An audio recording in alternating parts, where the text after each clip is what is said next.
This is The Scene on BBC Radio London with Aurie Styla. This is The Scene. You don't love that one? Venom by Little Sims, taken straight off the Top Boy soundtrack. My name is Aurie Styla. This is BBC Radio London, The Scene. Now, the reason I played that song, because it links up to my next guest, who's sitting right in front of me. One of my Donnies, I can say, yeah? This is one of my peoples, them. She actually came out and enjoyed one of my shows and brought her pups as well with me. Hey, the amazing actress, Jasmine Jobson. How are you doing? Yes, I'm good. You all right? Thanks for having me. Nah, thank you for coming down. I'm all right, man. You all right? Yeah. Nice. You look like me. I feel tired. You just look laid back and relaxed. Are you tired? I'm tired. I'm always tired though. Yeah? Yeah, it's perks of the job, innit? Early starts and late finishes is how it goes. So, I mean, I said it links to... I said the song that I played links to you because obviously Top Boy. You played a character in Top... So just jump right in this one. You played a character in Top Boy. For those who have seen it, the amazing Jack... Intimidating Jack, I should say, is sitting right in front of me. So you'd be surprised. I'm actually one of the softest speaking people you could ever come across. You are. Yeah. You are. This is like you are such a lovely kind of. Your aura is amazing. It's always bubbly. It's always positive energy. And then you see Jack in it. Yeah, I know, and it's like, what is going on? Badding up your sister in the program and all sorts of mad stuff. Yeah. How do you channel that energy when you're such a lovely person? I don't know. What can I say? It's very easy to get angry. Do you know what I mean? Fair enough. So where it's very easy to get angry, you just have to tap into that hood side of you. Everybody's got a seriously hood side. You just don't know it. Hood side. I cross the street when the light's still green sometimes. That's when I'm proper ghetto, you know, trust me. Don't watch me, a criminal out here sometimes. Oh my gosh. No, I'm playing, I'm messing. So, all right, let's talk about you, Jasmine, before we go into Top Boy again. Now, how long have you been doing acting? I've been acting, I've been involved in performing arts pretty much my whole life, but I've been acting properly since about 2013. Okay. I got signed by my agency around 2014, so since then it's just been acting professionally ever since, yeah. Nice. You said performing arts. What other things were you doing?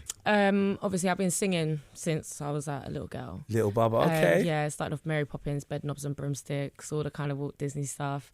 And then at 4 years old, my mum said, okay, so you think you can sing? Here's a Madam Butterfly CD.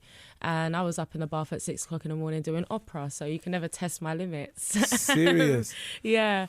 But obviously, since then, didn't really take performing arts seriously, to be fair. It was more of like a hobby. Okay. Do you know what I mean? So when I was singing, it was just more out of fun, mimicking people off the TV. That's kind of how I learned to sing. I trained myself.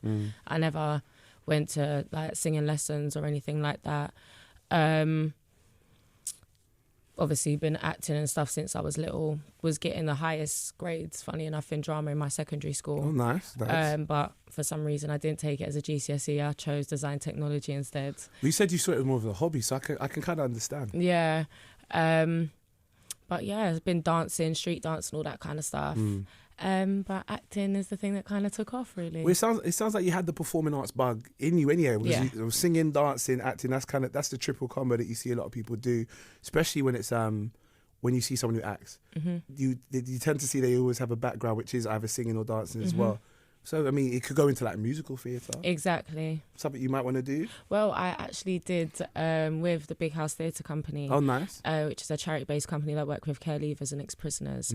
I was the first young person to walk through their doors. It's actually run by a lady called Maggie Norris. Nice. And we did a West End production called The Realness, but we turned it into a East End urban musical. Nice. And we absolutely smashed it.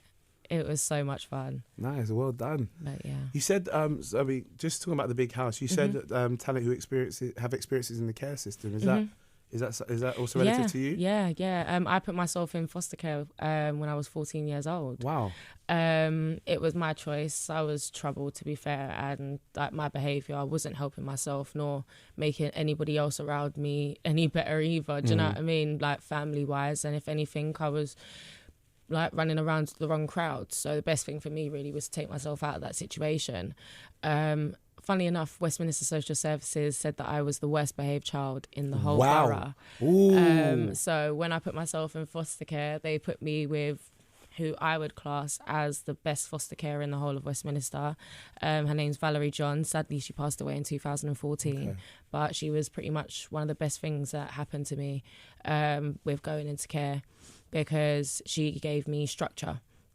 And as much as I was troubled and things like that, like the way that she dealt with me was completely different to anything that I'd experienced before. So we had kind of like a respectful moral ground between the pair of us, you know, so everything ran pretty smoothly. Wow. So then when I started acting, funny enough, it was actually on the front page of the Evening Standard. Worst behaved child in Westminster now auditioning for Hollywood movies. Seriously? Which I thought was a slap in the face to social services because it's like, well, Come on. now you guys are sending young people to the big house because of the fact that you see what Maggie does. And obviously she works with care leavers. She actually, funny enough, before she started the big house, she used to work in prisons like Wormwood Scrubs and things like that, and work with some of the prisoners in there and get them to use their emotions and stuff, and you could change it into acting. And then she would get paid in public to actually come into these prisons and watch these prisoners perform. And then she found out that 40% of the young people that I think are 25 and under actually come from the care system. So when she finished working with them, she decided to start up her own charity-based company and work with care leavers and ex-prisoners to stop them going to and going back to prison. Oh, we got to big up Maggie again. Yo, that's Maggie serious. Norris, yeah. That is serious. Company. It's good to have. We see now often a lot of the things that we can offer to youth to distract them from the streets, to give them something to focus on, which is more positive, gets taken away. But something like that, it sounds like it's. I mean, look what it did for you. Is necessary. Wow. So big up to Maggie. That's amazing. Yes, my Duchess. She's the Duchess. The Duchess, yeah. She's the Duchess. Nice. Yeah. Can I just say as well, kudos to you. You said, I mean, you were still getting high grades whilst also being labelled as the most misbehaved. Well, yeah. I mean, that when I was getting high grades in drama, that was way before I was in foster care. Yeah. Okay, all right then. But obviously, I came out with some GCSEs. This is why it's like I always try and tell young people, like, it's great that you see me on Top Boy and thank you for all the love and support, but always remember that you guys need to educate yourselves. Yeah, you know, definitely. Because I wish I had focused a little bit more, so then I had more to fall back on. But best believe I got things behind me, you know. So yeah. So in terms of people seeing you, especially as a character that you are on Top Boy, but then also meeting you and just hearing how encouraging you are, how do you find that young people like gravitate to you and deal with you? Yeah, it's insane. It's a bit of like mixed, really. You know, like obviously you get some people young people that kind of will just be like Jack, and it's like, hi, I'm Jasmine, guys. Like, do you know what I mean? But I get it and I love it. You know, everything has been pretty positive. I think it's just a matter of they can relate. You know, and it's like if they can't relate personally, they know somebody that's going through it, you know, and it's just nice for people to actually appreciate what you're doing and to have some recognition in it somewhere. And one thing I will say is your character, we mentioned it earlier on, can get pretty dark when she's ready, but there is also a centre to that person that you go, you know what, I actually understand why she is. I don't want to say spoiler alert because I feel like everyone, if you ain't seen it by now, that's on you, right? God, it's been out for a good few weeks now, right? So you're missing out if you ain't seen it by now. So let's just say this simply: the part when you're frustrated at the person who plays your sister in there, and then you kind of lash out. You get dark, but there's a part of you that even when you went back to Ash's character, you can see you kind of humble yourself and get centered again. And you start to understand why you lashed out that way. And there's one thing I kept hearing about this about Top Boy was people's favorite characters across the whole, like in terms of everyone was fantastic, but in terms of the ones that really stood out, there was Kano, there was Dave's character, and then there was yours. The three that people was like, no, the performance, especially his particular parts, was outstanding. And I think for you, when I had my hand on my mouth, it was like that bit when you went over your sister. Don't. So well done to you for that, honestly. You. I mean, so how did you get the call for Top Boy? Des Hamilton contacted me through Spotlight. And then we pretty much just got everything up and running. I came in for an audition. I think I had like 4 auditions over the space of like maybe 4 months. Okay. I don't know what it was. Like, I had my first audition and then I didn't hear anything back, and suddenly I thought, okay, well, I you just think you haven't got it. I get you. You know, but Top Boy, I was pretty gutted. And then next thing you know, got a recall, and then it was the same thing again, and then the 4-3 call that I had, what's it called? Des just pretty much gave me the right to do whatever I wanted to do. And I remember I threw a chair across the room in the audition room. I just full blown got vexed and dashed a chair across the room. Yeah. And then I got a phone call saying, yeah, you've got the job. But it's weird because I was actually had my head over the bath washing my hair and my phone's rang and I put it on loudspeaker and it's gone, yeah, Jasmine, like, got good news, you just bagged the job for Top Boy. And I'm just there screaming my head with my head over the bath. It's ridiculous. Water and shampoo was going everywhere. But yeah. Nice. So yeah. Now that's fantastic. Now after Top Boy, I mean, you've definitely been someone that people have gone, yo, we want to see what happens next. Now I know you didn't you just finish wrapping up with Surge? Yes. Tell us a bit about Surge. I'm not really going to tell you anything. Oh, no, mate, okay. No, I'm not going to spoil anything. All I'm going to say is it was an absolute pleasure working with Ben Whishaw. Okay. That's all I'm going to say. He's The a way I diamond. want you to see. All right. And yeah, you just have to wait and see. It's a weird film, isn't it? Yeah. It's wicked. What about when it comes out so we can look out for it then? I know it's coming out next year. I don't know the exact dates yet. I have no idea. As soon as I know the dates, I will let you know so you can shout it out though. No problem. And you're not going to give me nothing. I can't even say who else might be in it that we can see. Nothing. No, I'm not spoiling nothing. All right, no snitching or no. Okay, fine. No. That's fine by me. I can respect that. I'm I a can good respect girl. that. All right, I'm going to ask when the mic's off. And I hope maybe I might get a little squeak down played. If you're not going to tell me on mic, don't tell me behind the scenes. Okay, so other than the fact you just finished Surge as well, is there any other projects you can say that are coming? Or I do have a short film. I'm not sure on the exact date when it's coming out, but I know that they've literally just finished it. So hopefully it should be coming out in the next month or two. It's called Good Thanks You.